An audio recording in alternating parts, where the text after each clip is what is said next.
Hi, I'm Barney, and my opening title sequence is in the genre of indie romance. Conventions of each type of genre differ.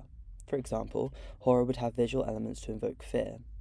However, with a genre like indie romance, we would obviously expect mentions and themes of romance, accompanied by more complex and esoteric storylines that don't often appeal to more generic audiences. For my opening title sequence, Painted Silence, I knew that this genre was the correct one. Genre conventions help to differ and set apart different films and establish what genre they are in.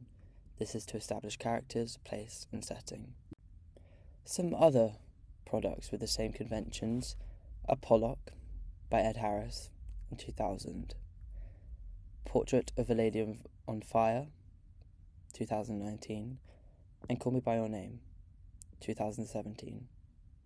All three of these films have elements that are similar to mine in Painted Silence. For example, in Pollock, a main theme of this, as it is a biography of Pollock, it's about painting and artistry, which is similar to mine. And Portrait of a Lady on Fire also has themes of painting and also sadness, which is very similar to mine. And finally, Call Me By Your Name is an indie film that has a lot of romance elements that don't necessarily correlate to art, but do to love. Here, you can see I'm comparing shots from the film Pollock with shots of my own, Painted Silence.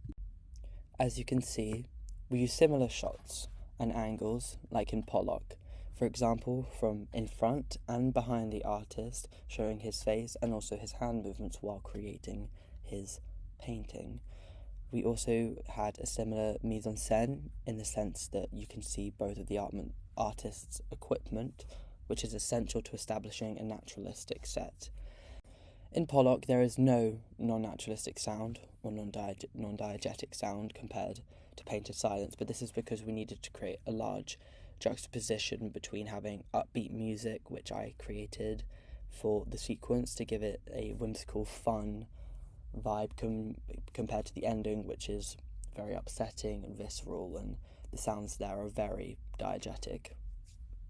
Having similar shots showing what the artist is doing also helps to establish what's going on for the audience and also helps to aid the conventions demonstrated that he is an artist and there is romance involved. For the film A Portrait of a Lady on Fire, there are similar shots used between Pollock, this film, and Painted Silence from in front and behind the artist, which I found was a common convention within these types of films to really help demonstrate to the audience what is going on and who this character is and why they are creating.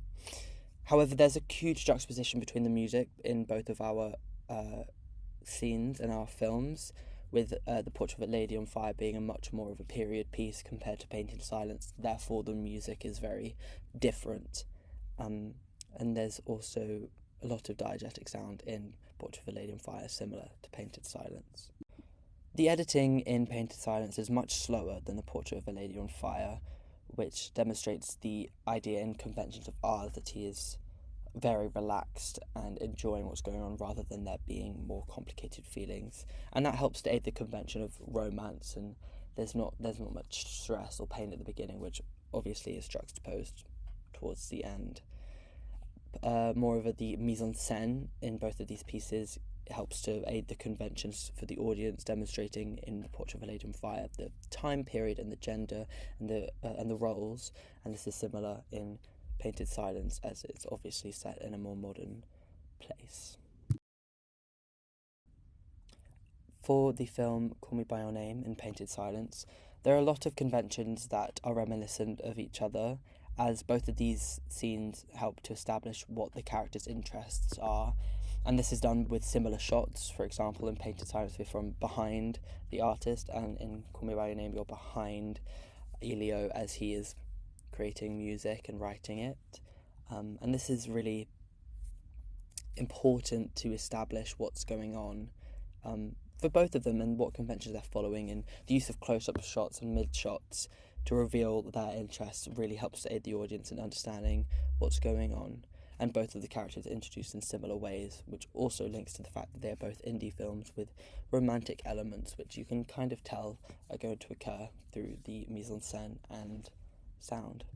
Character introduction is one of the factors expected in an opening title sequence.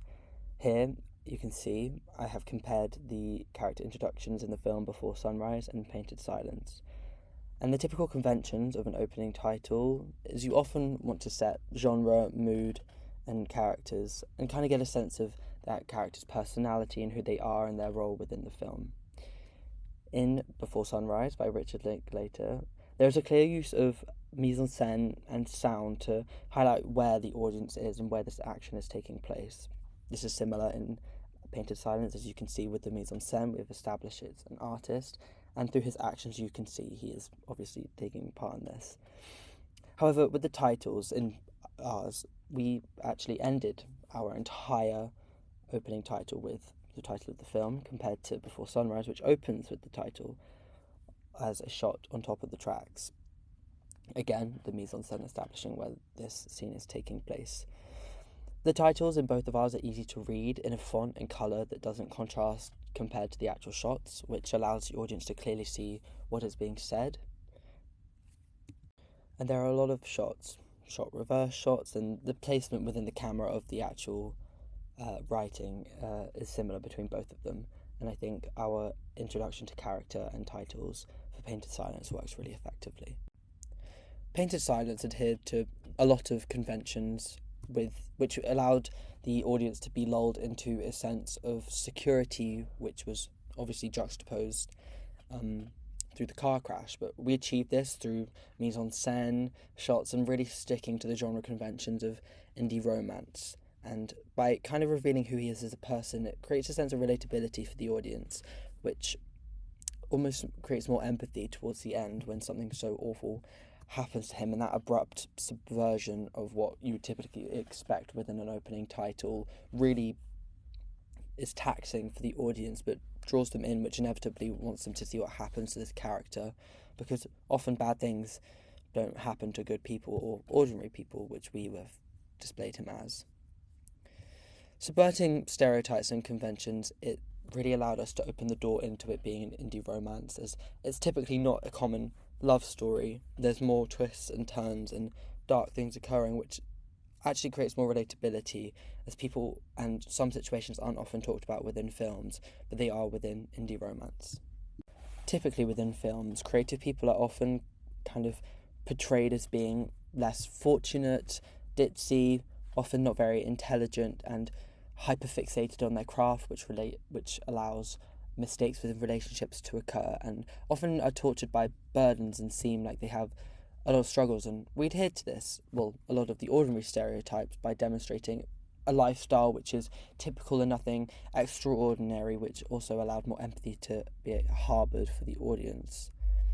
We did this by the shots and the mise-en-scène and the camera angles, with the shots of his wife texting him, the wedding ring, him dancing to music typically, which again links to the genre of indie romance. Through mise-en-scène and sound, we also demonstrated this character's age as someone who is within 30s and 40s, as he's listening to 80s music, which would have reminded him of his childhood/teen years, and his costumes and belongings are reminiscent of what you would expect of a typical middle-aged man. Thank you for listening. Overall, Painted Silence adheres to a lot of what you would expect of the social conventions and generally follows what you would expect within an opening title. However, the unexpected parts of it are what draws in the audience and creates a unique opening title sequence through the subversions of what you would typically expect in this opening title sequence. Thank you so much for listening. I'm Barnaby Ackerman.